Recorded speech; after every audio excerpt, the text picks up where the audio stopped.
Assalamualaikum warahmatullahi wabarakatuh.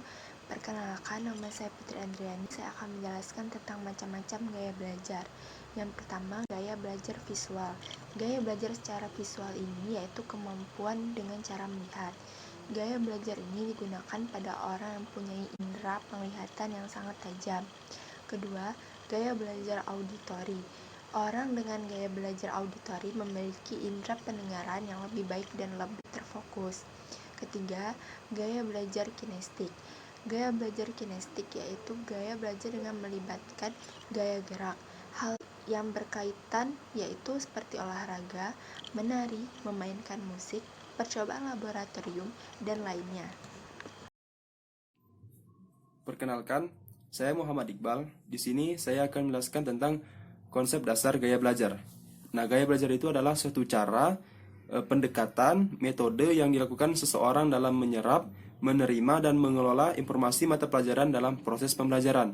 Nah, menurut Fleming dan Mills, gaya belajar itu merupakan kecenderungan siswa tersebut untuk mengadaptasi strategi tertentu dalam belajarnya sebagai bentuk tanggung jawabnya untuk mendapatkan suatu pendekatan belajar yang sesuai dengan tuntutan belajar di kelas atau di sekolah, dimanapun tuntutan itu dari mata pelajaran. Nah, ketika belajar itu ada menggunakan visual atau penglihatan itu digunakan sebanyak 27%, dan auditory atau pendengaran itu digunakan sebanyak 34%, dan kinestik atau gerakan itu digunakan sebanyak 39%. Nah, faktor dominan yang menentukan keberhasilan proses belajar adalah mengendalikan, memahami bahwa setiap individu adalah unik dan gaya belajar yang berbeda satu dengan yang lainnya. Assalamualaikum warahmatullahi wabarakatuh. Perkenalkan, nama saya Indri Titus Fitria. Saya dari Prodi BK Palembang. Jadi di sini saya akan menjelaskan tentang memfasilitasi siswa sesuai dengan gaya belajar. Jadi maksudnya adalah setiap orang ini kan memiliki gaya belajar yang masing-masing atau berbeda dari orang lain. Jadi pengenalan gaya belajar sangat penting bagi guru karena dengan mengetahui gaya belajar tiap siswa, maka guru dapat menerapkan teknik dan strategi yang tepat baik dalam pembelajar maupun dalam pengembangan diri. Hanya dengan penerapan yang sesuai, maka tingkat keberhasilannya tinggi. Dengan mengetahui gaya belajar siswa, guru dapat memfasilitasi belajar siswa dengan gaya belajarnya masing-masing.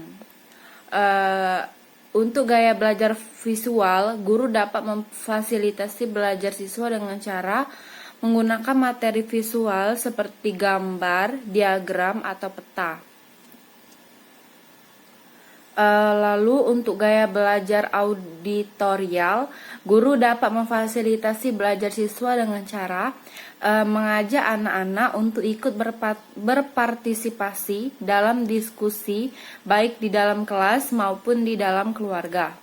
Lalu untuk gaya belajar kinestetik, guru dapat memfasilitasi belajar siswa dengan cara ajak anak untuk belajar sambil mengeksplorasi lingkungannya. Contohnya, ajak dia baca sambil menggunakan objek sesungguhnya untuk belajar konsep baru. Lalu, jangan paksakan anak untuk belajar sampai berjam-jam. Demikian penjelasan dari saya tentang memfasilitasi siswa dengan gaya belajar. Mohon maaf apabila ada salah. Wabillahi taufik wal hidayah. Wassalamualaikum warahmatullahi wabarakatuh.